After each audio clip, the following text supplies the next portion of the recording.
এমন ঢং করতেছো কেন বলো তো? দরদ দেখাইয়ে খাইতে ডাকো। আমার এখন ঘাতের আমি যেমন লাগে চিনই না। অর্ণেশার সাথে সাথে জবাব দিল না। চায়ের কাপ আসে, এক চুমুক দিয়ে বলে, যতক্ষণ না তুমি তোমার পায়ের ব্যবস্থা করছো ততদিন আমার সাথে তোমার কোনো আলাপ নেই। আবারও অপরিচিত হয়ে যাব। নাটকের শেষ নাই। না, নেই। কইছিলাম জোর করতে না। অর্ণেশা কিছুটা মুখ ঘুরায়, তবে তাকালো না, বর্ণের দিকে বলল, জোর করছি না, অপশন দিচ্ছি। সরকারি হসপিটালে বেশি টাকা লাগবে না, যা লাগে আমি আছি তো। বর্ণ আবারও দুষ্টুমি করে কিছু বলতে যাচ্ছিল, মুখ রেডিওর মতো ঝিরঝির করতেই থাকে তার। কিন্তু অন্বেষার শেষ বাক্যে কিছুটা থমকে গেল। আমি আছি তো শব্দজোড়া ছোট কিন্তু বিশাল ভাবার্থ বহন করে। কয়লা রঙের মনে একটু হলেও ছুঁয়ে যায়, কিন্তু নিজের স্বভাব ছাড়ল না। বলল, দেখি কি করা যায়। ভাববার সময় আগামীকাল পর্যন্ত। আবার থ্রেড দাও, আমার মাথা গরম করো না। বর্ণ এক চুমুক চা আবারও একবার সিগারেট ঠোঁটে চেপে ধোয়া উড়াচ্ছে। অন্বেষা কিছুক্ষণ চেয়ে রইল বিবর্ণ মুখের দিকে। মদও খাও? তুচ্ছ হাসলো বর্ণ, বলল, মদ খাওয়ার যদি টাকা থাকতো তাহলে আগে 2 বেলা জায়গায় 4 বেলা ভাত গিলতাম। মদ ইজ ভেরি মাচ এক্সপেন্সিভ।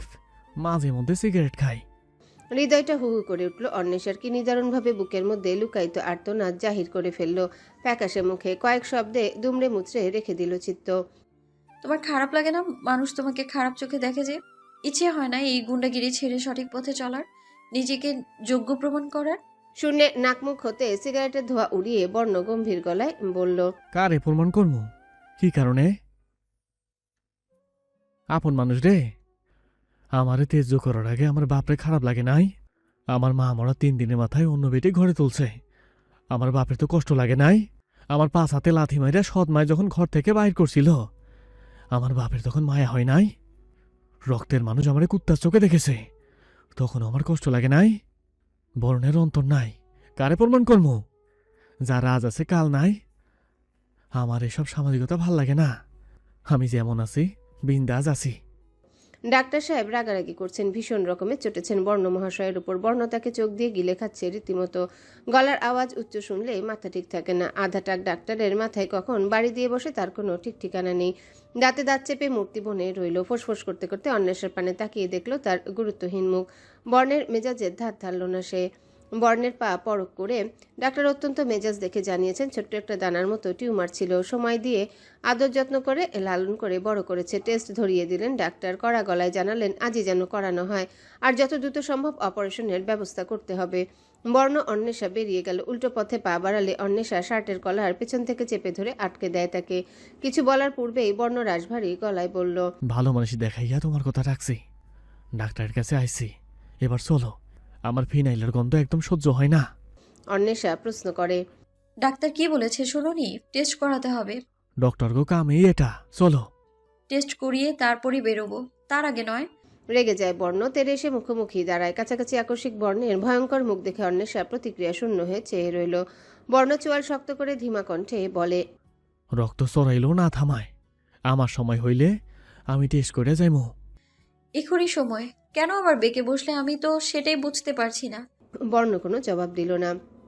কিভাবে বলতে, তার কাছে টেস্টের টাকা বহন মতো টাকা নেই। নিজের কাছে নিজে ছোট হয়ে যাবে, সাথে অন্বেষার মনে দয়া জন্মাবে, যা কোনোভাবেই চায় না বর্ণ। দয়ার কোনো প্রয়োজন নেই তার। টাকার কথা ভাবছো তাই না?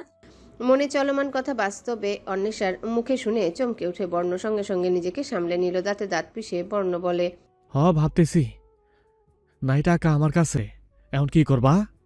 দয়া দেখাইবা না? দান কইরা মহান হইবা? আমারে মেরুদণ্ডহীন পোলা মানুষ বানাইবা? কথাগুলো যেন বিষ মিশ্রিত। ভুল বুঝছে বর্ণ। অন্বেষা বর্ণের দিকে চেয়ে বলল, মেরুদণ্ডহীন পুরুষ না হলে একটা সত্যি কথা বলো তো, এখন যদি তোমার জায়গায় আমি থাকতাম, আমার বিপদে তোমার সাহায্যের প্রয়োজন হতো, তুমি কি করতে না? জানি না। দায়সারা ভাবে জবাব দেয় বর্ণ। দিতে কি না? বর্ণ ঠোঁট কামড়ে চোখ খিচে বন্ধ করে ফেলে। কপালে গাঢ় ভাঁজ পড়েছে। কয়েক সেকেন্ডের ভাবনার পর অন্বেষার দিকে সরু দৃষ্টি রেখে বলল, করতাম, কিন্তু তোমার সাবজেক্ট আলাদা। কারণ আমি মেয়ে, তাই তো। আমি অবলা, আমাকে যে ইচ্ছে সাহায্য করতে পারে, বিশেষ করে ছেলেরা। যখন ইচ্ছে সহানুভূতি দেখাতে পারে, যখন তখন দান করতে পারে, দায়িত্ব নিতে পারে, ভরণ পোষণ দিতে পারে। আমার তো গায়ে লাগবে না, কারণ আমি তো মেয়ে। দুর্বল এবং অন্যের উপর নির্ভরশীল আমি? এসব খাজইরে আলাপ কেন পাত্তাছ? ধৈর্যের সীমা পার করতেছ না আমার? সুবাসিয়ার একটা কথা রাখছে দেখে মনে করো না কিনা নিছো। অন্বেষা করুণ গলায় বলল, সবসময় পুরুষরাই কেন, নারীরা কেন নয়? আজ তুমি আমাকে সাহায্য করলে সেটা হয়তো গৌরবের। আমি তোমার জন্য কিছু করতে চাইছি, সেটা আত্মসম্মানে লাগছে কেন? নারীদের অবদানগুলো তোমাদের পৌরুষে আঘাত আনে? হ্যাঁ, স্বাভাবিক চোখে দেখলে হয় না? বর্ণকে থামিয়ে রেখেছে কথার জেরে। গলাকে একটু বিশ্রাম দিয়ে আবারও বলল, এখন বলবে এটাই সমাজের নিয়ম? তাহলে আমিও প্রশ্ন করব, সমাজ তোমাকে কি দিয়েছে? লাল বর্ণে রঞ্জিত অন্বেষার মুখ পৃষ্ঠে নিকটে থেকেই দেখছে বর্ণ, স্থির হিমায়িত নজর। অন্বেষার প্রতিটা কথা কর্ণপাত হয়েছে, বোধগম্য বটে। সওয়াল করে বলল, আমার লাগে তোমার এত কিসের চিন্তা? অন্তঃসার শূন্য মস্তিষ্কে অন্বেষা জবাব দেয়। জানি না। সময় নেয় অন্বেষা। বর্ণ নির্বিকার চেয়ে আছে, নেত্রপল্লব বারংবার ঝাপটে বলল, আমি কাউন্টার বিল দিয়ে এসেছি, সিরিয়াল আসবে, ডাকবে তোমায়। চেয়ারে গিয়ে বসো। বর্ণের কপালে রগ ফুটে আছে, কিছুটা ঝুঁকে বসে আছে, মেজাজ তুঙ্গে। নাকের পাটা ফুলে ফেপে উঠছে দণ্ডে দণ্ডে। পুরুষের অহংবোধে জ্বলে পুড়ে ছায়। একবার তাকালো ক্রমাগত এদিক ওদিক হাঁটতে থাকা অন্বেষার দিকে। মজা করে বললেও ঘাড়ে শক্ত করে চেপে বসেছে সে। ছাড়বে না, উল্টো তেজ দেখাবে। তার এমন হাঁটাচলা দেখে ইচ্ছে হলো চলে যাক এখান থেকে। যেমন ভাবলো তার সাথে সাথে উঠে দাঁড়ায়। কিছু কদম এগিয়ে আবারও ফিরে আসে। কোমরে হাত রেখে এদিক ওদিক চেয়ে হাঁসফাঁস করছে। ফিক করে হেসে উঠল অন্বেষা। মাথার তার ছিঁড়াই ছেলের। আবার নিজের জায়গায় গিয়ে বসেছে। বর্ণের নাম আসলে প্রবল অনিচ্ছা থাকতেও উঠে গেল। অন্বেষা হাঁটতে হাঁটতে বলল, তোমার জীবনের প্রতি কোনো দয়া মায়া নেই, তাই না? নাই। অন্বেষা মৃদু হেসে বলে, আচ্ছা। ব্লাড টেস্ট করাতে এসে বিপত্তি বাঁধল। বর্ণের মুখ বুলডোজারের মতো চলতে শুরু করেছে। সিরিঞ্জ তুলো ইত্যাদি সামগ্রী হাতে দেখছে। বিরক্ত নার্স এগিয়ে এসে বলল, হাত দিন, এগুলো রাখুন। বর্ণ ডান পাশের ভ্রু উঁচিয়ে প্রশ্ন করল। আপনার বাড়ি কই? নার্স এবং অন্বেষা দুজনে অবাক। তার বাড়ি কই সেটা জেনে কি করবে? নার্স জবাব দিলেন, হবে কোনো জায়গায়। ভাব নিলেন? নার্স বিরক্তির সুরে প্রশ্ন করেন, কেন ভাব নেব? আপনি কি ভাবছেন ঠিক না কইলে আমি আপনার বাড়িতে বিয়ের প্রস্তাব দেবো? আমার রুচি এতটাও খারাপ না। বিরক্তির মাত্রা ছাড়ালো, খেপে যাচ্ছে। শুধু দায়িত্বের দায়ে কিছু বলতে পারছে না। অন্বেষা এগিয়ে আসে, চোখ রাঙিয়ে তাকে চুপ থাকার ইশারা করছে। বর্ণ আবারও বলল, এই সেমরির চোখ দুটো অপারেশন কইরা কাউরে দান করতে পারবেন? হুম, দান না, বেচা দেন। হাফটা আপনার, হাফ আমার। নার্স নিজেকে দমাতে না পেরে ভারী গলায় বললেন। আপনি চুপ থাকুন, আমাকে আমার কাজ করতে দিন। নার্স তার রাগ দেখাতে শুরু করলো বর্ণের হাতের উপর। বর্ণ বলে, আমি মানুষ, মানুষের মতোই রক্ত নেন। কইলাম তো আমি আপনার বাড়িতে বিয়ের প্রস্তাব দিব না, যান। নার্স দ্রুত নিজের কাজ সেরে বর্ণকে বাহিরে পাঠিয়ে দিল। কোথা থেকে এসেছে ইতর লোক, মুখে লাগাম নেই একেবারে। অন্বেষার মেজাজও ভারী খারাপ। পারলে এখনই মাথায় আঘাত করে মাথা দুই ভাগ করে ফেলতো। ঢাকা মেডিকেল থেকে আসে দুজনেই। বর্ণ যাবে কাজে, আর অন্বেষা বাড়িতে। বর্ণ হাঁটতে হাঁটতে বলল, কত টাকা খরচ গেল হিসাব দিও তো। অন্বেষা তার কথা শুনে বিড়বিড় করে বলে, মেয়েলি গো। কিছু কইলা? না, কোথায় যাবে এখন? কাজে? হ, রাতের খাবার? রাইতে খাই না আমি। বলেই চলে গেল বর্ণ। এক মুহূর্ত দাঁড়ায়নি। ভাইজান কই? আমার ভাইজান কই? অন্বেষার সামনে সাব্বির। বরাবরের মতোই তার হাত মুখ আর কাপড়ের অবস্থা নাজেহাল। পায়ের জুতোটাও ছিঁড়ে গেছে। কে জানে কোথা থেকে খবর পেল। দৌড়ে এসেছে হাসপাতালে। অন্বেষা শাসানোর সুরে বলল, তুমি একা এখানে কি করে আসলে? ভাইজানের খবর পাইয়ে আইছি। তোমার একা আসা মোটেও ঠিক হয়নি। সাব্বির লম্বা চওড়া হাসি দিল, বলল, আপনি কি আমারে পোলাপান ভাবছেন আপা? আমি কিন্তু পোলাপান না, আমার বয়স 17। বাও না, আমি লম্বা হই না, ছোটবেলা থেকেই এই সমস্যা। অন্বেষা তার কথায় ঠোঁট কামড়ে হাসে। কি সুন্দর হাস্যোজ্জ্বল কথা বলার ভঙ্গিমা। প্রাণ জুড়ায় সাধারণের মাঝে অসাধারণ খুঁজে। সাব্বিরের মাথায় হাত রেখে চুলগুলো এলোমেলো করে দিয়ে বলল, 18-র নিচে সবাই শিশু, বুঝলে? আর রইল তোমার ভাইয়ের কথা, তাকে ডক্টর চেক আপ করছেন, একটু পর পায়ের অপারেশন হবে। মুখটা শুকনো দেখালো সাব্বিরে, যেন ভীষণ চিন্তা তার। অন্বেষার দিকে মলিন মুখে তাকিয়ে বলে, ভাই একেবারে ঠিক হয়ে যাইব না? হ্যাঁ, একদম ঠিক হয়ে যাবে। আমি থাকি। সাব্বিরের মুখের দিকে চেয়ে না করতে পারল না, সম্মতি দিল থাকার। তবে একটি বরাদ্দকৃত স্থানে বসতে বলা হলো। অন্বেষা এগিয়ে যায়। ডাক্তার চেক আপ করে বেরিয়েছেন মাত্র। দুপুর 1টায় শুরু হবে অপারেশন। এখন বাজে 12টা 20। অন্বেষা সাব্বিরকে তো আশ্বাস দিল, কিন্তু নিজেকে ডাক্তারের কাছে গিয়ে প্রশ্ন করলো, সব ঠিক আছে স্যার? আপাতত ঠিক আছে, কিন্তু আপনার হাজবেন্ড বড্ড বেশি কথা বলে, বিরক্ত করে ছেড়েছে। হকচকিয়ে উঠল অন্বেষা। কি থেকে কি বলে, সম্পর্ক না জেনে হাজবেন্ড বানিয়ে দিল। অস্থির আর অস্বস্তি বোধ শুরু করলো অন্বেষার মাঝে। ডাক্তার চলে যেতে চাইলে আবার ডেকে বলল, স্যার অপারেশনের পর সব ঠিক থাকবে তো? ভাগ্যিস অবস্থা আরও খারাপ হওয়ার আগে নিয়ে এসেছেন। আমরা আমাদের বেস্ট ট্রাই করব। ওটিতে নেওয়ার আগে দেখা করে আসুন। এক তপ্ত রৌদ্রোজ্জ্বল দ্বিপ্রহরে সাক্ষাৎ হয়েছিল ছন্নছাড়া এলোমেলো পুরুষের সাথে। কি করে জীবনের সাথে জুড়ে গেল? অবশ্য অজান্তে সুযোগ দিয়েছে অন্বেষা। নিজে সম্পূর্ণ অচৈতন্যে বেডে শুয়ে অশান্ত অতিষ্ঠ বর্ণ বিবর্ণ মানবপৃষ্ঠ একেবারেই সন্তুষ্ট নয় সেই ব্যাপারে যা ঘটতে চলেছে তার সাথে। রংহীন মনের কোথাও একটা উসখুস ভাব রয়ে গেছে। অন্বেষাকে আসতে দেখে মুখ কুচকে ফেলে। অসন্তোষে ফেরা তাকানি। অন্বেষা পাশে এসে দাঁড়ালো। দ্বিধাদ্বন্দ্ব ব্যতীত প্রশ্ন করল। ভয় হচ্ছে? বর্ণ জবাবে উল্টো শুধায়। ভয়? আমার? হুম, তোমার তো আবার ডর ভয় নেই। অন্য কোনো সমস্যা? হাঁসফাঁস করছো যে? আমার ভাল লাগতেছে না এগুলি। কাটাছাড়া করবো, আমার ওষুধ খাওয়া লাগবো, হাইটা যাব না। আমি একদিন বাইরে না গেলে আমার দম বন্ধ লাগে। অন্বেষা বুঝানোর সুরে বলে। অল্প কিছুদিনের ব্যাপার, এরপর দৌড়ে বেড়াবে। আমি এখনো দৌড়বার পারি, দেখবা? না না, কোনো দরকার নেই। বর্ণ চুপ হয়ে রইল। বারবার পায়ের দিকে চাইছে, কপালে আঙ্গুল ঘষছে। 27 বছরের এক তাগড়া পুরুষকে এমন ওলটপালট লাগলো অন্বেষার কাছে। শক্ত মানব, মুখে শিশু সুলভ ছায়া। ইচ্ছে হলো উস্কো খুস্কো চুলগুলোতে হাত বুলিয়ে শান্ত করতে। পরক্ষণে ভাবে এসব ভাবনার মানে কি ছ্যাঁচড়ামো হয়ে যাবে। কোনো পোক্ত সম্পর্কবিহীন এক নারী এক পরপুরুষের মাথায় হাত বুলাচ্ছে। দৃষ্টিকটু দেখায়, অনুভব করায়ও বটে। নিজের চিন্তার উপর খানিক লজ্জা হয়। অন্যমনস্ক অন্বেষার ভাবুক মুখের দিকে চেয়ে বর্ণ বলল। মাইয়া তুমি একটা সিস, আমার টাইম নাই না, ডাক্তারের ছুরি নিছে শোয়াই ছাড়লা। বাস্তব জগতে ফিরে এলো অন্বেষা। বর্ণ যা বলেছে ঠিকঠাক শুনেছে। হেসে জবাবে বলল। সত্যি তোমার মতো খ্যাপা সারকে এ পর্যন্ত এনে আমি নিজের প্রতি গর্বিত। অনেকটা অপেক্ষার পর অপারেশন শেষ হয়েছে। অজানা ভয়ে কাতরছিল এতক্ষণ অবধি অন্বেষা। অস্থিরতার মাথা গরম হয়ে ঘাম ঝরছিল। সাব্বির অনেকবার অনেক প্রশ্ন করেছে, জবাব দিতে পারেনি। সেই মুহূর্তে অন্বেষা নিজেই ছিল সাব্বিরের চেয়ে বেশি নির্বোধ। পায়ের অপারেশন শরীরে তেমন ফারাক না ফেললেও এনেস্থেশিয়ার প্রভাব কমে গেলে প্রচণ্ড ব্যথা হবে। স্বাভাবিক একটা চামড়ার উপর কাটাছেঁড়া চারটেখানি কথা নয়। সরকারি হাসপাতালে ডাক্তার দৌড়ের উপর থাকেন। অপারেশন শেষে ছোট্ট একটা কথা বলেছেন অলোকে, ব্যাস এতটুকুই। কেবিন খালি নেই। বাধ্য হয়ে ওয়ার্ডে শিফট করা হলো বর্ণকে। খিটখিটে মেজাজ তার, ভারী বিরক্ত অন্বেষার উপর। সাব্বির বর্ণকে দেখে ভীষণ খুশি। পায়ের ব্যান্ডেজের দিকে একবার চায়, আরেকবার বর্ণের দিকে। অন্বেষা দুই দিকের পর্দা টেনে পাশে বসলো। নমনীয় সুরে প্রশ্ন করল। কেমন লাগছে? তুচ্ছ হেসে বর্ণ বলল। সেই মজা লাগতেছে। থিয়েটারে রঙে বেরঙের নমুনা দেখে আইলাম, এখন তোমারে দেখতেছি পায়ের মধ্যে ইয়া বড় প্লাস্টার। এত মজা আমার জীবনেও লাগে নাই। অন্বেষা চোখ বুজে ছোট্ট নিঃশ্বাস ফেলে। হয়তো কোনো পরিস্থিতিতে বর্ণের ক্যাটক্যাট করা থামবে না। হাতে প্রেসক্রিপশন, ওষুধ আনতে হবে, সাথে দুপুরের খাবার। আজ ভার্সিটির ক্লাস কামাই করেছে, সাথে অফিস থেকেও ছুটি নিয়েছে। তবে বাড়ি গিয়ে রাখতেই হবে। অন্বেষা বলল। সাব্বির, তুমি তোমার ভাইয়ের সাথে থেকো, আমি তোমাদের জন্য খাবার নিয়ে আসি, ওষুধও আনতে হবে। সাব্বির মাথা দুলায়। বর্ণ নির্বিকার দৃষ্টি ফেলে অন্বেষা যাওয়ার পানে। তাকে দেখলে সুপ্ত মনে একটাই প্রশ্ন জাগে, এত কিছু তাও বর্ণের জন্যে কেন, কি কারণে? দৃষ্টির বাইরে চলে গেলে নজর পড়ল পায়ে।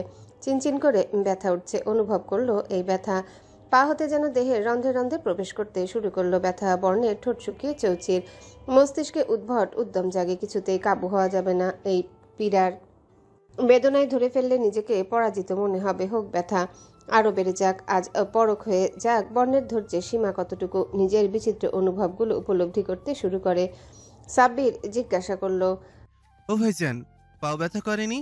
নিজের মধ্যে হারিয়ে বর্ণ বলে উঠল। হ করে, কিন্তু ব্যথা ভাল লাগতেছে সাব্বির। কি আজব এক ছটফটে অনুভূতি। টন টন করে এক একটা রক্তের মতো এদিক ওদিক দৌড় পারে। অন্বেষা খাবার নিয়েছে, সাথে দরকারি ঔষধ। একটু পর নার্স এসে বর্ণকে ইঞ্জেকশন দিবেন। খাবার প্যাক হওয়ার পরে চলে গেল ওয়ান টাইম প্লেট এবং গ্লাস কিনতে। সবকিছু হাতে নিয়ে তবেই ফিরতি পথে হাঁটা শুরু করে। কিছু সময় থামলো। আকাশের দিকে চেয়ে মুচকি হাসছে, যেন এই হাসি তার বাবা মা দেখছে, তাদের বুঝাতে চাইছে সে খুব খুশি। স্বস্তির নিঃশ্বাস ফেললো অনেকদিন পর। এত ভালো লাগছে কেন জানা নেই, তবে মনের মাঝে অন্যরকম প্রশান্তির দোলা। ভাগ্যিস টাকাগুলো পেয়েছিল, নয়তো কিছুই করতে পারতো না। আগামীকাল গিয়ে একটা ব্যাংক অ্যাকাউন্ট খুলবে, কিছু টাকা রেখে বাকি টাকা ব্যাংকে জমা করে আসবে। এসব ভাবতে ভাবতে 304 নম্বর ওয়ার্ডে হাজির অন্বেষা। সামনের দৃশ্যে চোখ ছানা বড়া, অপারেশন করা পা অন্য পায়ে তুলে রাজার হালতে শুয়ে আছে বর্ণ। অন্বেষা দৌড়ে গেল, তাড়াহুড়ো করে পা নামিয়ে ধমকে বলল, তোমার কি জ্ঞান বুদ্ধি লোপ পেয়েছে? পা তুলে রেখেছিলে কেন? আমার জ্ঞান বুদ্ধি নাই, যা আসিল তোর লাগে থাইকা ওইটাও শেষ। আমাকে ইচ্ছে করে বিরক্ত করছো, তাই না? তোমার মনে হয় না তুমি আমার লাগে বেশি বেশি বাড়াবাড়ি করতেছো? অন্বেষা জবাব দিল না। নার্সকে ডেকে জানালো খাবার দেওয়া যাবে কিনা। স্যালাইন শেষ হয়ে এসেছে। নার্স কথা মতো 15 মিনিট পর খাওয়ানো যাবে। ততক্ষণে অন্বেষা সাব্বিরকে খাবার দিয়ে বসলো চেয়ারে। ক্লান্ত লাগছে ভীষণ। হুট করে বর্ণের তরফ থেকে অভাবনীয় প্রশ্ন আসে। তুমি খাইবা না? অন্বেষা চাইল বর্ণের পানে, মুখ বর্ণহীন, নিষ্পলক চেয়ে প্রশ্নটি করেছে বোঝা যায়। অন্বেষা কোনো জবাব দিল না। নিজের খাওয়ার কথা ভাবেনি এখনো। উল্টো অন্য পাত্রে খাবার বেড়ে সাব্বিরের উদ্দেশ্যে বলল। তুমি খেয়ে তোমার ভাইজানকে খাইয়ে দিতে পারবে না? সাব্বির মাথা দুলিয়ে সম্মতি দিতে যাচ্ছিল, তখনই বর্ণ বলল। আমি ঠ্যাং দিয়ে খাই না, হাত দিয়ে খাই। অন্বেষা গুরুত্ব দিল না এবারও। সাব্বিরের দিকে চেয়ে রইল জবাবের আশায়। বর্ণ ক্যাটকেটে গলায় বলে উঠে, আমার হাত সই সালামতে আছে, নিজের খাওয়া নিজেই খাইবার পারমু, বরং তামাশা করা লাগবো না। অন্বেষা সাব্বিরের দিকে চেয়ে প্রশ্ন করল। আমি বিকেলে বাড়ি যাব, রান্না করতে হবে, তুমি থাকবে এখানে? হ আপা থাকুম, আমার আম্মারে কইছি সন্ধ্যায় আইতে, কাম শেষ করে আইব। আচ্ছা, কি কাজ করে তোমার মা? আম্মা মানুষের বাড়িতে কাম করে, আর আব্বাই রিক্সা চালায়। ভালো লাগে শুনতে যে পৃথিবীতে এখনো সৎকর্ম করে কেউ বেঁচে আছে। অন্যদিকে খারাপ লাগে সৎ থাকার পরও ভালো থাকা যায় না। সাব্বিরের অবস্থা ঠিক এমন। অন্বেষা স্নেহের দৃষ্টিতে তাকায় সাব্বিরের দিকে। ধুলোবালি মাখা মলিন মুখ, বিকাশ হয়নি তার ঠিক মতো। 17 বছর হলেও দেহে আর আচরণে এখনো কোনো ছাপ নেই। কিছু সময় পর অন্বেষা বর্ণের দিকে তাকায়। নিজে থেকেই খাবার নিয়ে খেতে শুরু করেছে। খিচে মুখ কুচকাচ্ছে বারংবার। অলৌকিকভাবে মনে হলো ব্যথা হচ্ছে না তো আবার সুধায় নরম গলায়। ব্যথা হচ্ছে? ঘাট তেরার মতো উত্তর দিল। না। ইতিমধ্যে নার্স এসেছে। খাওয়া শেষে অন্বেষা জানায় ব্যথার কথা। নার্স পেন কিলার দিলেন, বললেন 3 দিন পর ছেড়ে দেওয়া হবে বর্ণকে। এটা শুনে বর্ণের বিরক্তি আকাশে। জব্বার চাচা, আজ খাবার দ্রুত নিয়ে যাবেন।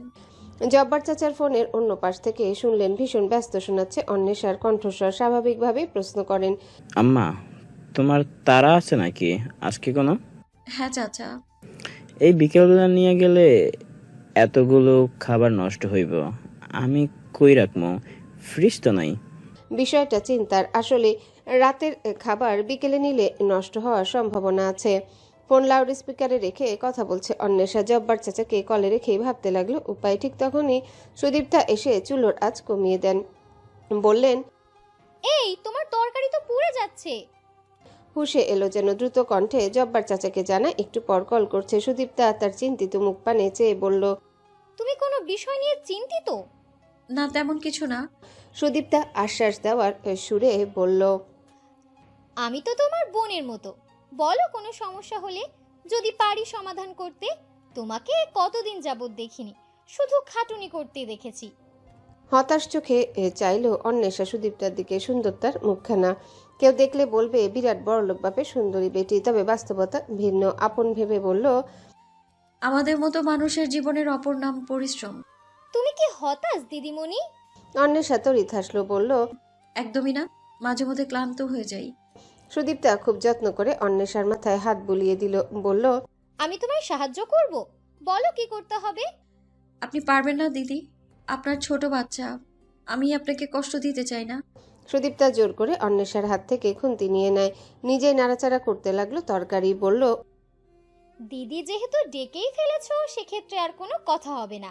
কার সাথে কথা বলছিলে বললে না যে? কি করতে হবে আমায় বলো। অনেকটা সময় নিয়ে ভাবলো অন্বেষা। এভাবে কি তার ঘাড়ে চাপানো ঠিক হবে? ছোট বাচ্চা নাকি পারবেন এসব করতে? খারাপ দেখায়। সুদীপ্তা আবারও তাগাদা দিলেন। বাধ্য হয়ে অন্বেষা বলল, একজন চাচা আসবেন খাবার নিতে সন্ধ্যা 8টায়। আমি থাকতে পারবো না, হসপিটালে যেতে হবে আমার। আপনি শুধু খাবারগুলো গরম করে বাটিতে করে তার কাছে দিয়ে দিলেই হবে। মাত্র এইটুকু কাজ পারবো। তুমি চাচার নাম্বার দাও আমায়, আর হাসপাতালে যাবে কেন? কে ভর্তি? অন্বেষা জবাবে বলে, আছে একজন আমার মতোই, যার বিশ্ব ব্রহ্মাণ্ডে কেউ নেই। অসুস্থ মানুষকে ফল খাওয়াতে হয়।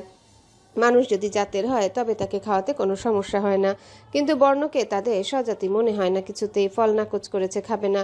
এসব স্বাস্থ্যকর জিনিস নাকি এই গা গুলিয়ে আসে তার। অন্বেষা তারপরও কেটে কেটে রাখলো তার সামনে। আজ মুখ থেকে কোনো প্রকার তেরা কথা বেরোচ্ছে না। বর্ণের কথা জবাব দিয়ে তর্কেও জড়ালো না অন্বেষা। ফল এগিয়ে দিয়ে বলল, খাও। বলে নিজের বই বের করে দুটো চেয়ারে নিজের সংসার পেতে বসেছে অন্বেষা। বর্ণ বলল, সারা রাত আমার লগে থাকবা? প্রশ্নটি অদ্ভুত শোনায়, অদ্ভুতের চেয়েও বেশি। অন্বেষা অস্বস্তি বোধ করে বলে, উপায় নেই এছাড়া। বর্ণ থমথমে গলায় বলে ওঠে। বাড়ি যাও, আমি নিজেরে সামলাইতে পারি একেলাই। অন্বেষা স্থির নয়নে বর্ণের দিকে চায়, সেইভাবেই চেয়ে রইল কিছু সময়। জবাব দিল সময় নিয়ে, বলে, মাঝপথে একা ফেলে যাওয়ার মানুষ তো আমি নই। কে জানে কথা ও দৃষ্টির গভীরত্ব পরিমাপ করতে পারলো কিনা বর্ণ, তবে জবাব দিল, আমি তো কোনো পথেই আঁকেতে চাই না। তুমি মাঝপথে কেমনে পৌঁছাইলা? অন্বেষা এমনটাই আশা করেছিল। বর্ণের কাছে সবকিছুই তাসের পাতার মতো। তাছাড়া অন্বেষা গুরুত্বহীন তার কাছে। তার জন্য একটি পুরো দিবস দিয়ে দিল, তাতে মনে হয় না তার কিছু আসে যায়। হয়তো একপাক্ষিকভাবে অন্বেষায় তার মলির মুখ দেখে মায়া উজাড় করে যাচ্ছে। অন্বেষা নিজের বই আর খাতা বের করলো, ছোট্ট টেবিলে আয়েশ করে বসে। তার দিকে নির্বিশেষ চেয়ে বর্ণ। ভাবসাব ভালো ঠেকলো না। মুখশ্রী তারই মতো বিবর্ণ। কি হলো হঠাৎ এই মেয়ের? সারাদিন পরক করে অবশেষে প্রশ্ন করলো হৃদয়। হাসপাতালের বেডের খালি অংশে কোনোই ঠেকিয়ে পড়ায় মনোযোগী হয় অন্বেষা। বর্ণ ইচ্ছাকৃত চেপে গিয়ে জায়গা দিয়েছে তাকে। পড়ার নাটক করতেছ? জানি আমার লগে কথা না কওয়া লাগে, তাই না? নজর বয়ে রেখে অন্বেষা বলল, যে সোজা মুখে জবাব দেয় না তার সাথে কিসের আলাপ? তাছাড়াও আমার সামনের সপ্তাহে পরীক্ষা আছে। এমনি সারা রাত বাইরে থাকবা? অভ্যাস আছে রাত জেগে বসে পড়ার। কেন, তোমার চিন্তা হচ্ছে না?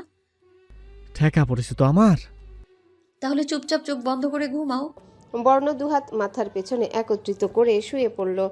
একদম কোনায় তার বেড, দেয়ালের সাথে মিশে জ্যোৎস্না দেখছে ছোট্ট জানালা হতে। ভাবছে বর্ণ, আজকালের বেশ কিছু কর্মকাণ্ড যা ঘটছে সবকিছুই তার ইচ্ছার বিরুদ্ধে। সবচেয়ে অদ্ভুত বিষয়, কেউ তার ব্যাপারে ভাবছে। এই বিষয়টি মেনে নিতেই পারছে না বর্ণ, কিছুতেই না। ভাবনা চিন্তার ছেদ ঘটে আভাসে। মনে হলো অন্বেষা চেয়ে আছে তার দিকে। বর্ণ সেদিকে না তাকিয়েই বলল, আমারে নিয়ে যে তোমার মনে জোনাকি পোকা উঠতাছে, ওইগুলা থামাও। তুমিও নিঃস্ব, আমিও। সঙ্গ থাকলে ক্ষতি কি? আমি তোমার মতো মজবুত নই, ভেঙে পড়ি আমি প্রায়শই।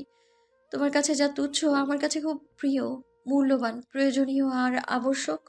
হাসপাতালের বিছানায় মাথা পেতে অজ্ঞাত স্বরে তন্দ্রায় ডুবে অন্বেষা। তখন রাত্রির দ্বিতীয় প্রহর।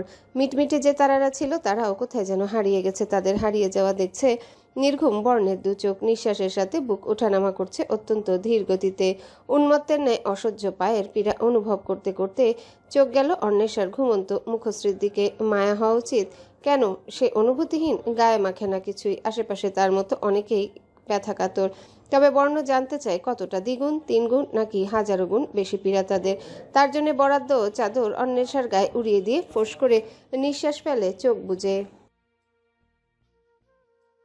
সন্ধ্যা নামছে ব্যাপৃত ঢাকা নগরীতে। আকাশে লাল আভা মেঘে সূর্য পশ্চিম আকাশে ডুবে গেছে।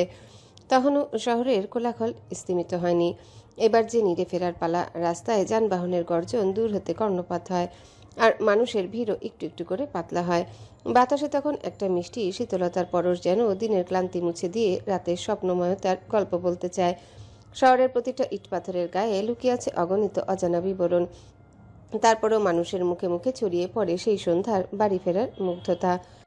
কখনো কারোর জন্য খাটুনির সুযোগ পাইনি, তাই ঢং মারাও। কুৎসিত ভাষা, ছি। ছন্নছাড়া অনুভূতিহীন বর্ণ চেয়ে আছে অন্বেষার দিকে অর্ধহীন চাহনিতে। বুকের মধ্যে থাকা অনুভূতি উৎপাদনে অকার্যকর। হৃৎপিণ্ডে বুঝতে পারছে না তাকে। হাসপাতালের বিছানায় পাশে বসে অন্বেষা। সারা দিবা এবং রাত্রি 2 দিন ধরে এমনই চলছে। তার নিঃশব্দ যত্নে কাটে প্রহর। অপারেশনের পর তদারকিতে কোনো কমতি নেই। এত যত্নে অভ্যস্ত নয় বর্ণ। অন্বেষার যত্নমাখা সেবায় অস্থির হয়ে উঠেছে ক্ষণে ক্ষণে। আমারে সারা জীবন ঋণের তলে ফালাইবা চাও? কিসের ঋণ? কোনো ঋণ নেই তো।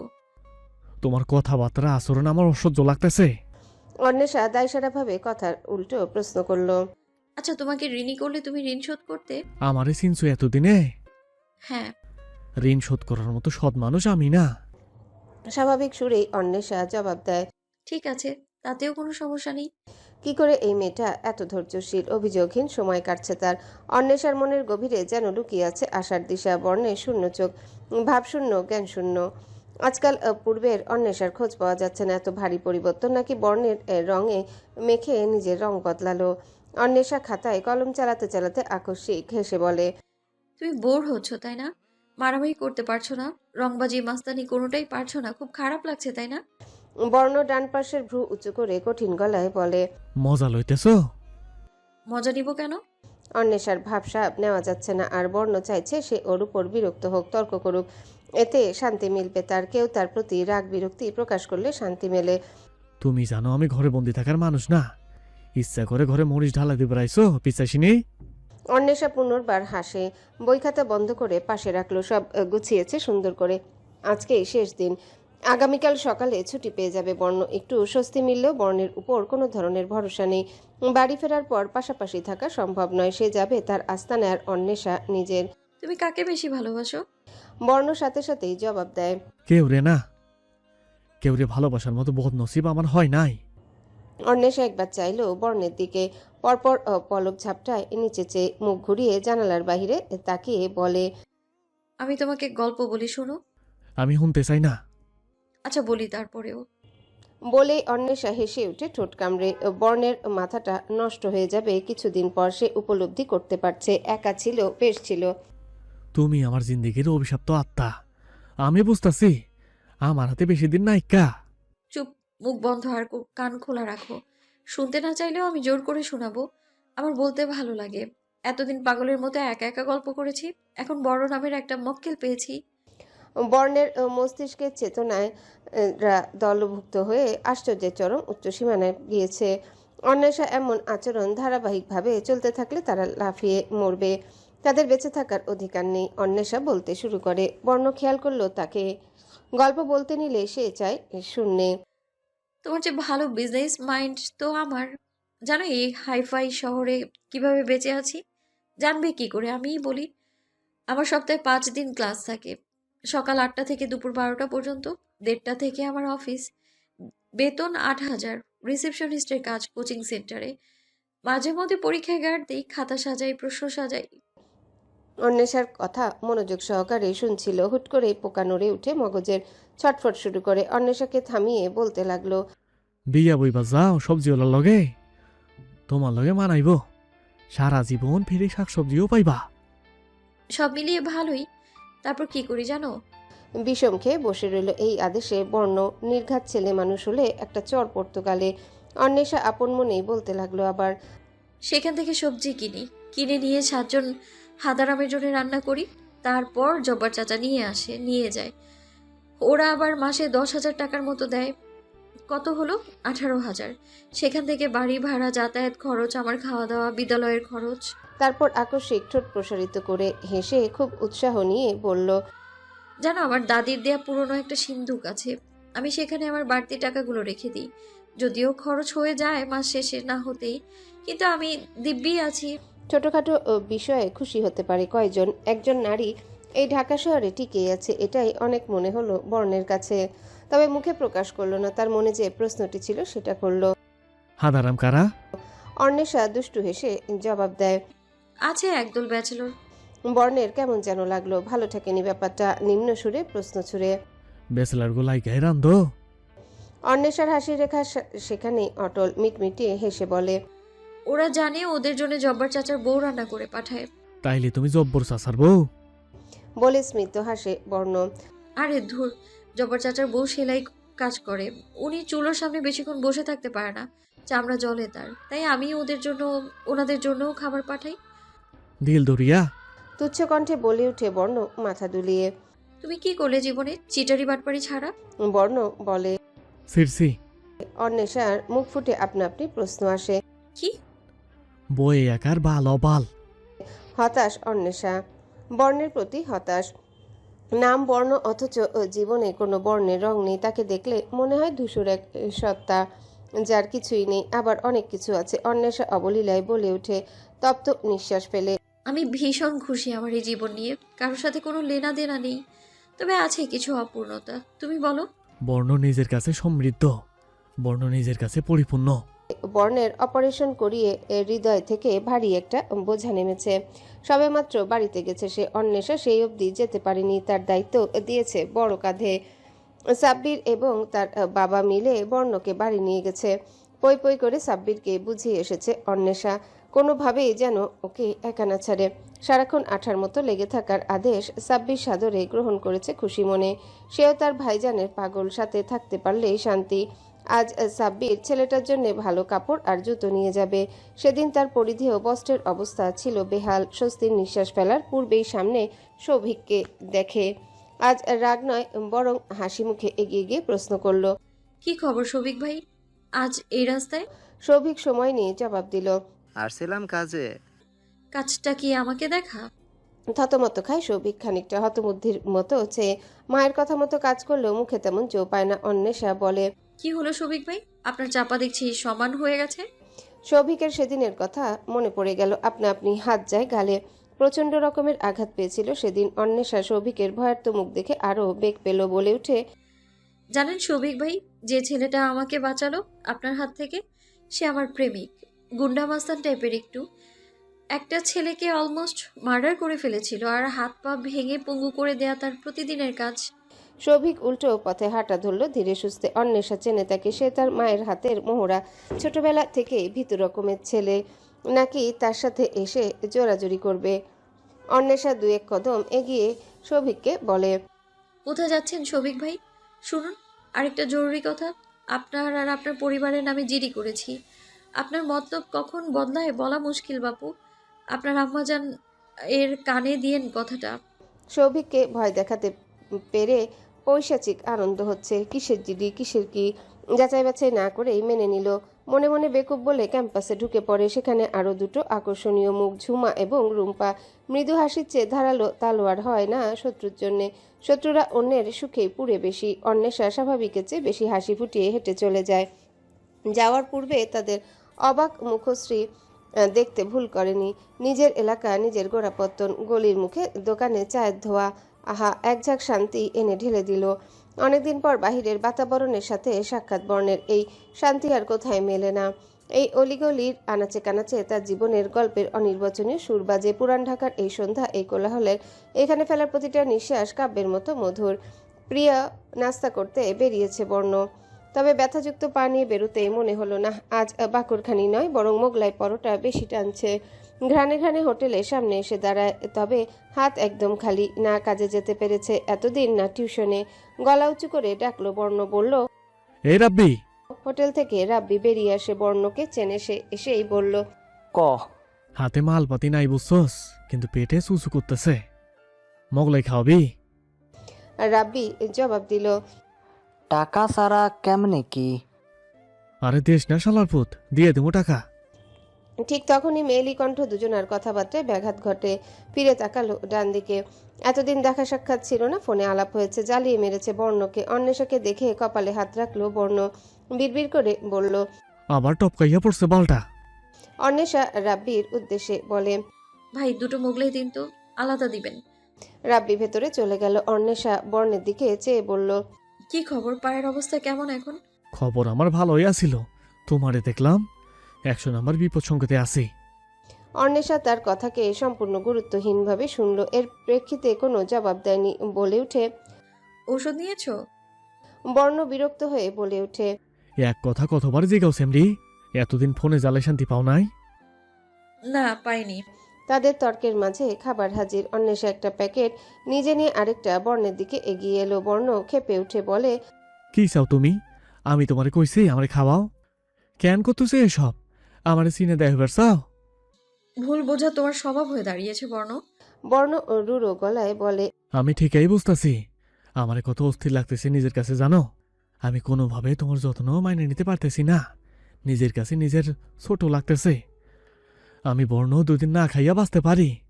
জিবলা সমালোচনা করার মুরদ আমার আছে, আর তুমি আর তুমি আমারে জোর করে ঋণের তলে ফালাইয়া দিছ।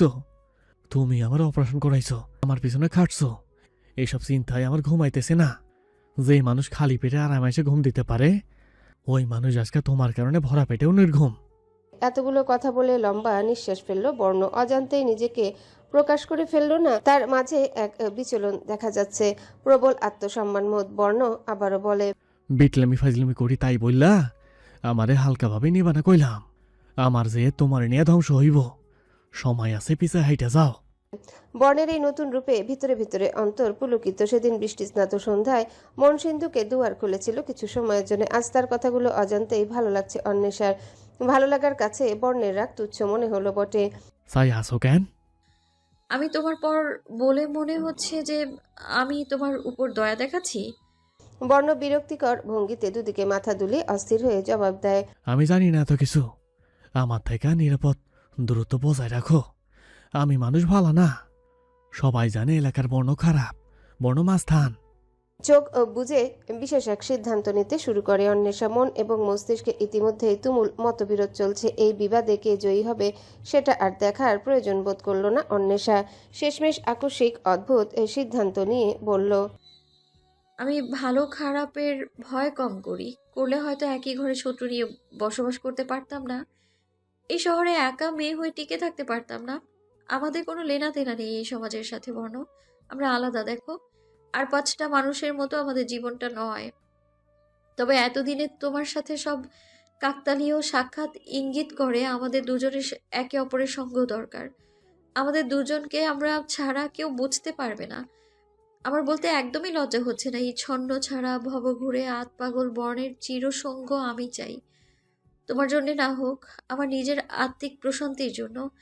একাকিত্ব ভীষণ ভয়ঙ্কর। আমি এই নিস্তব্ধতায় ভুগছি দীর্ঘকাল। এবার না হয় আমার উপর দয়া দেখাও, হাত বাড়িয়ে এই ভয়াবহতা থেকে বের করে আনো। বর্ণ যেখানে থাকে সেটা সেকেলের বাড়ি। দেয়ালে দেয়ালে শ্যাওলা পড়া, কিছুটা ভঙ্গুর। বারবার এই ফাটল ধরা অংশে সিমেন্টের প্রলেপ দিয়ে দিয়ে এখন অবধি টিকিয়ে রাখা হয়েছে। 2 তলা এই বাড়ির নিচতলায় বসবাস বর্ণ আর তার সাথে থাকা ব্যাচেলারদের। সাথের ঘরে বাড়িওয়ালা থাকেন। দোতলার পরিত্যক্ত মালপত্র বোঝাই করা সিঁড়িতে উঠবার কায়দা নেই। সিঁড়ির অবস্থা যে অনেক ভালো তাও নয়। জরাগ্রস্ত সিঁড়ি শত শত বাধা পেরিয়ে ছাদে গিয়েছে বর্ণ। কাঠের দরজা এক পাশ ভগ্ন, অন্য পাশে সংযুক্ত। নাটবল্টুর অবস্থাও আধমরা। বর্ণের মন চেয়েছিল অর্ধভাঙা দরজা থাকার চেয়ে না থাকা ভালো। পায়ের জোরালো লাথি দিয়ে দরজার আরেক পাশ ভেঙে ছাদে এসেছে। সাদা রঙের রেলিং কালোতে পরিণত, সেখানে পা ঝুলিয়ে বসে। পাশে সিগারেটের প্যাকেট, সেই কবে অন্বেষার কাছ থেকে ভুলিয়ে ফুসলিয়ে কিনেছিল, যত্ন করে রেখেছে। বেশি খায় না, খেলেই শেষ হয়ে যাবে। আজ ভাতটা খাওয়া হয়নি। অন্বেষার কিনে দেওয়া মোগলাই পরোটা রুমমেটদের পেটে পড়েছে। বর্ণ নিশ্চুপ, কিছুটা স্তব্ধ। পায়ের ক্ষণে ক্ষণে ব্যথা অন্বেষার অবদানের কথা মনে করায়। যেই সিগারেটের ধোঁয়া মাথা ঠান্ডা করার জন্য উড়াচ্ছে, সেটিও অন্বেষার দেওয়া। ঘিরে ফেলেছে সব কিছুই সে। আজ জনসম্মুখে এমন কিছু চেয়েছে যা শুনে বর্ণ এক মুহূর্ত সেখানে থাকেনি। আজও কাজ কামাই দিল। মনের সুখে বেতন কেটে রাখবে মালিক। কিন্তু বর্ণ নিজের মর্জির মালিক। এই অশান্ত চিত্ত নিয়ে কিছুতেই কাজে যাওয়া যাবে না, নয়তো মালিকেরও রেহাই নেই। চোটপাট খেতে পারে তার হাতে। অস্থিরতা কি করলে কমবে কিছুতেই মেনে নিতে পারছে না। ছটফট করছে বর্ণ। মাথার চুল খামচে ধরল। মারে আমি একটা কথা ক্লিয়ার বুঝাই, বুঝবা? বাংলায় কমু? ফোন করেছে অন্বেষা, জানতে চেয়েছে খেয়েছে কিনা। 3বার ফোন করেছিল, কেটে দিয়েছে এ বর্ণ। হাল ছাড়েনি অন্বেষা। অবশেষে রেগে ফোন রিসিভ করে। বলো। আমার কি সমস্যা আমি জানি না। আমার দিকে আওয়া সব মায়া দয়া ভালোবাসা আমার অস্থিরতার কারণ। আমি মনে হয় পাগল। দুনিয়াতে মানুষ যেসব জিনিস বেশি বেশি চায়, ওইটা আমি চাই না। এমনকি টেকাও না। কেউ আমার লগে মুখ ফুইটা 2টা ভালো কথা কইলেও আমার সহ্য হয় না। এটা আমার সমস্যা। নিজের অন্তরকে কুকড়ে রাখলে হবে? উন্মুক্ত করো। পারি না, পারতে চাইও না। তাহলে কি চাও? আমি যেমন আছি তেমনই থাকবার চাই। হতে পারে আমার সাথে ভালো থাকতে পারো। বর্ণের অধীরতা বাড়ল। বুক ধরফর করছে। মাথা দুদিকে জোরে দুলায়। অন্বেষার কথাগুলো যেন অসহ্যকর। কি পাইছো কি আমার মধ্যে? কেন পিছে পড়ে আছো আমার? অন্বেষা নরম সুরে আওড়ায়। কিছু পাইনি বলেই পিছু নিয়েছি। এইসব বরং তামাশা পেঁচাল আমার লগে পাইরো না তো ভাই। আমার জীবনে একটা এদিকে আমি একলাই থাকবো। আমি আর কেউরে চাই না, একবারেই না, কোনোদিনই না। তাহলে তোমার সাথে সাথে আমারও জীবন একাকিত্বের ভয়াবহতার মধ্যেই কাটবে, নিঃসঙ্গ। বর্ণ কথার অর্থ বুঝলো না, বিরক্তি সুরে প্রশ্ন করলো। কেন তুমি একলা কেন থাকবা? শিক্ষিত মাইয়া পড়ালেখা করো, ভালো দেখে একটা পোলা খুঁজে বিয়ে করো। ঘর বাঁধলে তোমার আধ ভাঙা ঘরেই বাঁধবো, না হয় না? লম্বা নিঃশ্বাস টেনে নিয়ে ধীর গতিতে ছাড়ে বর্ণ। নাছর বান্ধাপনা শুরু করেছে, তালগোল পাকিয়ে যাচ্ছে বর্ণের মস্তিষ্কে। কাজ করা বন্ধ করে দিতে পারে অসহ্য রকমের ভয়, গ্রহণ করার ভয়। অন্বেষাকে জড়াবে না কিছুতেই তার জীবনে। আমার জীবনেই ঠিকঠাক নাই। আমারও। এমন জিদের লাগে আমার সামনে থাকলে তোমার গালে সত্যি একটা থাপড় লাগাই দিতাম। আমি বুঝি থেমে থাকতাম? আচ্ছা কি করতা তুমি? অন্বেষা চাপা হাসলো। বর্ণের এমন মেজাজ গায়ে মাখছে না, মনের অভ্যন্তরে আশা আছে জয়ী হওয়ার। জবাবে বলল, কলার ধরে মারতাম, পরে মানুষ জড়ো করে গণধুলায় খাওয়াতাম। বর্ণ হেসে উঠল, অহংকারের হাসি। বলল সেই সুরে, আমার এলাকা এটা, তোমার মতো দুই একটা সুনুপুটিরে মাইরা কবর দিয়ে ফেলাইলে কেউ একটা শব্দ করবো না। মরে গেলে তো আরো ভালো, তোমাকে জ্বালাতন করবে না আর কেউ। কোথায় কবর দেবে আমায়? বলি কি, তোমার বাড়ির আঙিনায় দিও, মাঝে মধ্যে আসবো ভূত হয়ে দেখা করতে। বর্ণ বুঝতে পারে অন্বেষা মজা করছে, প্রতি উত্তরে বলে উঠল। মজা লো? অন্বেষা কথা ঘুরিয়ে বলে, এই কালকে বুড়িগঙ্গার তীরে যাবে, আমি নৌকায় ঘুরবো, তারপর সেখান থেকে বাংলা বাজার যাব। আমরা আগামীকাল দুপুরে হাজি বিরিয়ানি খাবো, ঠিক আছে? তারপর বিউটি লাচ্ছি, নাম শুনেছি কিন্তু কখনো যাইনি, যাওয়ার মানুষ নেই তো। একা গিয়ে তো কোনো মজা আছে বলো? যাবে? বর্ণ কোনো প্রকার ভাবনা চিন্তা ছাড়া জবাব দিল, না। আচ্ছা, আমি 12টায় রেডি হয়ে থাকবো, কেমন? মুখ শক্ত করে চুপ বনে গেল বর্ণ। চোরের উপর বাটপাড়ি না বলা সত্ত্বেও ঘাড়ে চেপে গেল। অন্বেষা ঠোঁট কামড়ে হাসছে। কালকে শুক্রবার কিন্তু। আর হ্যাঁ, স্বাভাবিক মানুষের মতো আসবে, পরিপাটি হয়ে, অগোছালো যেন না হয়। জ্যোৎস্না স্নাত রাত, শীতকাল বলছে আসি আসি। শীত আসার পূর্বে হাওয়ায় এক অপরূপ ঘ্রাণ ভাসে, ঠিক নতুন প্রেমে পড়ার মতো অনুভূতি। শিরায় উপশিরায় অসদৃশ সংবেদনের সাথে সাক্ষাৎ করায়। পবনে মাখা সুবাসে মাতোয়ারা প্রাণ। নীরব ফোনে কান পেতে এই অন্তর্ধান সৌরভ শুকে দিল অর্ণসা। ভালো লাগায় ভরে গেল চিত্ত, শিরশির করে কেঁপে উঠল তার। ভালো লাগাকে বেগ দান করতে ওই ঘ্রাণ মিশ্রিত হাওয়া একটু এসে ছুঁয়ে গেছে। ওষ্ঠ প্রসারিত করে অর্থহীন হাসে অন্বেষা। বর্ণকানে ফোন চেপে রেখেছে, কিছুই বলছে না তেমন। সুদীপ্তা এসে দরজায় দাঁড়িয়েছে, সাথে তার মেয়ে। দরজায় কড়া নাড়তেই অন্বেষা উঠে এলো, দেখলো ঠোঁটের কোণে হাসি ফুটিয়ে দাঁড়িয়ে আছে সুদীপ্তা।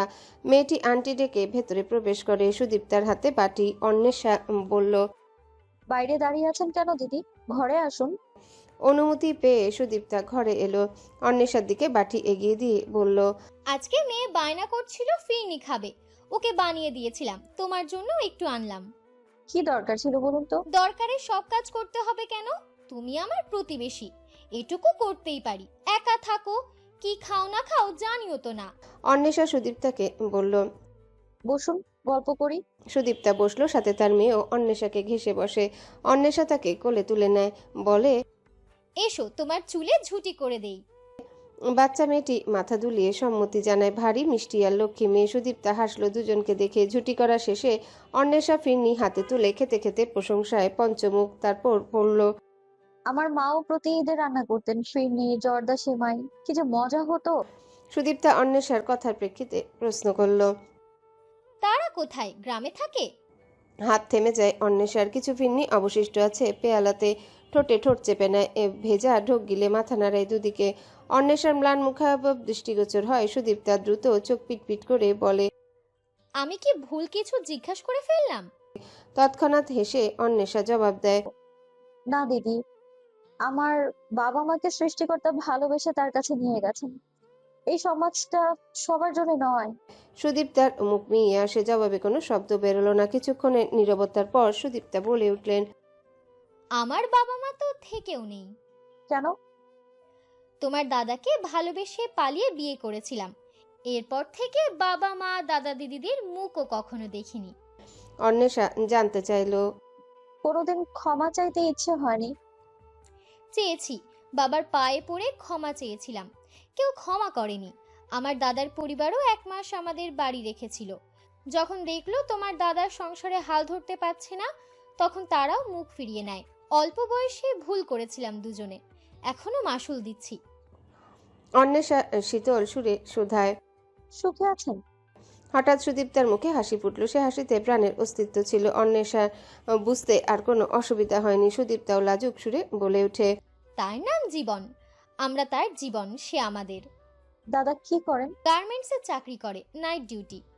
অন্বেষার গার্মেন্টস আর নাইট ডিউটির কথা শুনে বর্ণের কথা মনে পড়ল। সে কোন গার্মেন্টসে কাজ করে সেটা জানা নেই। মন হুট করে দুজনার যোগসূত্র স্থাপন করতে চাইল। পরপর অন্বেষা মনের ভুলে বলে চিন্তা ঝেড়ে ফেলে দেয়। সুদীপ্তা বলে, তুমি বিয়ে শাদী করবে না? অন্বেষা মিটিমিটি হাসছে। ভাবলো কিছু সময় নিয়ে, পরক্ষণেই জবাব দিল, করব। বাঁকা ঘাড় আগে সোজা করে নি। অন্বেষা গুনগুন করতে করতে তৈরি হচ্ছে। আজ গায়ে দিয়েছে তার খুব পছন্দের একটা কালো রঙের ড্রেস। জব্বার চাচার স্ত্রী বানিয়ে উপহার দিয়েছিলেন তাকে। প্রসাধনী সামগ্রী তেমন নেই, যা আছে সেসব ব্যবহার করে নিজেকে সাজালো। কপালে কালো রঙের টিপ দিতে ভুলেনি। ফোনের ঘড়িতে দেখলো 12টা বাজতে 10 মিনিট বাকি। বর্ণকে একটা ফোন করা উচিত। ফোন হাতে তুলে কল মেলায় ছন্নছাড়া নামে সেভ করা নাম্বারটিতে। হাত পা ছড়িয়ে ঘুমাচ্ছে বর্ণ। ঠোঁট জোড়া ফাঁক হয়ে আছে। স্বল্প আওয়াজে নাক ডাকছে। আকস্মিক ফোন বেজে উঠতেই ধরফর করে উঠল। চোখ খুলতেই মাথাটা ঝিমঝিম করতে শুরু করে। বুকে এক হাত রেখে নিঃশ্বাস ফেলে বাটন ফোনটি হাতে তুলে রিসিভ করে। এর রাগী ঘুম ঘুম কণ্ঠে বলে, কি সমস্যা? তুমি এখনো ঘুমাচ্ছ? তো কি করবো বাল, ঘুমাবো না? আজকে ঘুরতে যাওয়ার কথা ভুলে গেছো? আবারও ধপাস করে শুয়ে পড়ে। কপালে হাত রাখে। পরক্ষণে চুল খামচে ধরল এক হাতে। বলল, আমি যাবো না। রেডি হয়ে রাস্তায় দাঁড়িয়ে আছি, লোকজন কেমন করে যেন তাকাচ্ছে। 5 মিনিটে গলি মোড়ে হাজির হও। রাখলাম। আমি আইতাম না, খারাই থাকো। রাস্তায় কাউরে ভাল লাগলে ওরে লইয়ে যাও গা। বলতে বলতেই ফোন কেটে দিল অন্বেষা। বর্ণ খিচে চক্ষু জোড়া বন্ধ করে সেভাবে শুয়ে রইল কিছুক্ষণ। নিজের কথা মতো গলির মোড়ে হাজির অন্বেষা। ঘড়ি দেখছে বারবার। আধা ঘন্টা হতে চলল, বর্ণের কোনো খোঁজ নেই। কোলাহলে পূর্ণ স্থান নাজিরা বাজার, ঐতিহ্যে পূর্ণ। ইংরেজ আমলের মতো এখনো দৃষ্টি কাড়ে ঘোড়ার গাড়িগুলো। হাজি বিরিয়ানির সুগন্ধি ছড়িয়ে চারিদিকে। দুপুরের সময় জম্পেশ পেট পুজো করে মন শান্ত হলো। এই স্বাদের তুলনা হয় না। গরম গরম ধোয়া ওঠানো বিরিয়ানিকে এবার অন্তর ঠান্ডা করার পালা। ধীর পদচারণা। এবার বিউটি লাচ্ছি স্বাদ নিতে গেল বর্ণ। অন্বেষা। বর্ণের মুখটা রুষ্টতায় পূর্ণ। অন্বেষাকে আধা ঘন্টা অপেক্ষা করিয়ে এসেছে। পরিপাটি নয়, বরং অন্য দিনের চেয়ে আরও অগোছালো। অন্বেষার খুশি দেখে দাও দাও করে অদৃশ্য আগুনে জ্বলছে যেন বর্ণের সর্বাঙ্গ। নাজিরা বাজার থেকে বেরিয়ে বাংলা বাজারের উদ্দেশ্যে রওনা হলো। বাংলা বাজারে বইয়ের সমারোহ। রাস্তার দুধারে সাজানো বই আর বইয়ের দোকান জ্ঞানের আলোয় প্রজ্বলিত। ঐতিহ্যের ঘ্রাণ মিশে। হঠাৎ অন্বেষার চোখ গেল সাদা রঙের যাত্রীবাহী গাড়ির দিকে। প্রশ্ন করল, এই সাদা গাড়িগুলোর নাম কি? বর্ণ রুক্ষ গম্ভীর গলায় জবাব দেয়, মুড়ির টিন। অন্বেষার হাস্যোজ্জ্বল মুখ কুঁচকে গেল। নাম শুনে বলল, এটা আবার কেমন নাম? এটাই নাম। এসো চড়ি। বর্ণ ঘুরে তাকায়। তার চোখ রাঙানি দেখে দমে গেল অন্বেষা। ইচ্ছে করে অনেকটা জ্বালাচ্ছে তাকে। বেশি বার বাড়লে এই গাড়ি নিচেই ছুড়ে দিবে, তাই থেমে গেল। দেখলো বর্ণ এগিয়ে যাচ্ছে। উঠে বসলো গাড়িতে। ভার মুখে চাইলো অন্বেষার দিকে। রাগী দৃষ্টিতে ইশারা করছে আসতে। অন্বেষা ঠোঁট কামড়ে হেসে উঠে গেল তৎক্ষণাৎ। বুড়িগঙ্গা তীর ধরে ঢাকার প্রাণ বয়ে চলেছে। নদীর জল রোশনিতে ঝলমল। মানুষের আনাগোনা ব্যাপক। তবে আজ অন্বেষার মন উদ্দীপ্ত। এটা স্মৃতির শহর। সেখানে লেখা আছে তার হাজারো স্মৃতি। সুখের শহর, যেখানে সুখ ছিল, মধ্যে এসেছে দুঃখের ভার। আজ মনে হচ্ছে এখানেই স্বস্তি মিলবে আবারও। এই শান্তি যেন বর্ণের হৃদয়ে রেখাপাত করে। এই শহরে গড়ে ওঠা নতুন গল্প দাগ কাটে চিত্ত গভীরে। আমার জীবনে পাগলা কুত্তার মতো বাইজা থাকা সারা জীবনে আর কোনো উদ্দেশ্য নাই। নয়ে আকার না। একটা চটকানা দেই। গাল পেতে দিল অন্বেষা। বলল, দাও। ওই দেখো সামনে পুলিশ দাঁড়িয়ে আছে, সিগারেট টানছে। শালা আমার জীবনটা একটা ঠাড়া পড়া। কোন জন্মের পাপ হইতেছি আল্লাহ মালুম। শহরে সন্ধ্যা নামছে। তামাশায় অন্বেষার হৃদগহ্বরে আকাঙ্ক্ষা জাগলো। বর্ণ চেয়ে আছে সামনে সারি সারি নৌকার দিকে। ধ্যান নেই অন্বেষার কোনো কাজকর্মে। হুট করে অনুভব করলো কিছু। চক্ষু গোলগাল হয়ে ওঠে, চঞ্চল হয়। অস্থিরতা আবারও ঘিরে ধরছে। অন্বেষার অবলীলায় অধিকার বোধে মাথা নিচ্ছে তার কাঁধে। হ্যালো বন্ধুরা, পরবর্তী পার্ট খুব তাড়াতাড়ি আসবে, তো সবাই অপেক্ষায় থাকো। আর চ্যানেলটি যারা এখনো সাবস্ক্রাইব করোনি তারা পরবর্তী পার্ট দেখার জন্য চ্যানেলটি সাবস্ক্রাইব করে রেখো। ধন্যবাদ সবাইকে, আমাদের সাথেই থেকো।